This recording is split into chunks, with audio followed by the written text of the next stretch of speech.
அந்த ஏக வல்லவனின் சாந்தியும் சமாதானமும் ஒரு முக்கிய கோரிக்கைக்காக இங்கு நின்று கொண்டிருக்கக்கூடிய நம்மீதும் இதை பார்த்துக் கொண்டிருக்கக்கூடிய உலக மக்கள் அனைவர் மீதும் என்றென்று நிலவட்டும் என்று கூறி விஷயத்துக்கு வருகின்றேன்.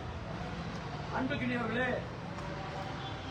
தேனி மாவட்டம் பெரியகுளம் இந்திய தௌஹீத் ஜமாத்தினால் நடந்து கொண்டிருக்கக்கூடிய அல்-அக்ஸா பள்ளி முன்பாக இதை முதல்வருடைய கவன ஈர்ப்புக்கு கொண்டு வருகின்றோம். மாண்புமிகு தமிழக முதல்வர் அவர்களே, பெரியகுளம் தேனி மாவட்டம் பெரியகுளம் பஸ் ஸ்டாண்டுக்கு எதிர்புறம் உள்ள மதுக்கடையை மூட சொல்லி இந்த ஒரு வாரம் அந்த பஞ்சாயத்து ஓடிக்கிட்டு இருக்கு. இது ஏற்கனவே 2 வருடத்திற்கு முன்பாக இந்திய தௌஹீத் ஜமாத்தினுடைய மாநில தலைவர் முகமது சித்திக் அவர்களும் வடகரை பள்ளியினுடைய தலைவர் மதிப்புக்குரிய எங்களது அண்ணன் அப்பாஸ் அண்ணன் அவர்களும் ஒன்று சேர்ந்து பலவிதமான போராட்டங்களை நாங்கள் கையில் எடுத்தோம், பலவிதமான ஆர்ப்பாட்டங்களை கையில் எடுத்தோம். ஒன்று செய்ததுக்கு வழி இல்லை.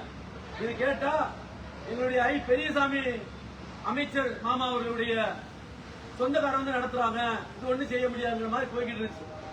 அப்புறம் பெரிய அளவுல இந்திய தௌஹீத் ஜமாத்தினுடைய மாநில தலைவர் முகமது சித்திக் அவர்கள் அவருடைய முழு பொறுப்புல முழு செலவுல இதை வழக்காக ஆக்கி வழக்கு தொடுத்து நம்ம வந்து ஸ்டே ஆர்டர் வாங்கி கிட்டத்தட்ட ஒரு வருடத்திற்கு மேலாக அதை மூடி வச்சிருந்தோம்.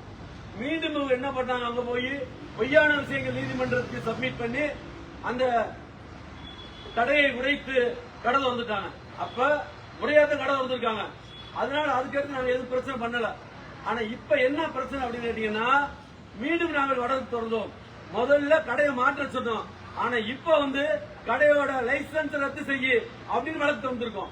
இப்ப கேரிங்ல இருக்கு, இன்னைக்கு வழக்கு இருக்கு. இப்ப இடையில என்ன பிரச்சனை அப்படின்னா, இவர்கள் தண்ணியை போடும்போதும் அந்த மதுக்கடைக்கு முன்பாக தெருவு மக்கள் அனைத்து சமுதாய மக்கள் வாழக்கூடிய மக்கள் இடமாக அது இருக்கு.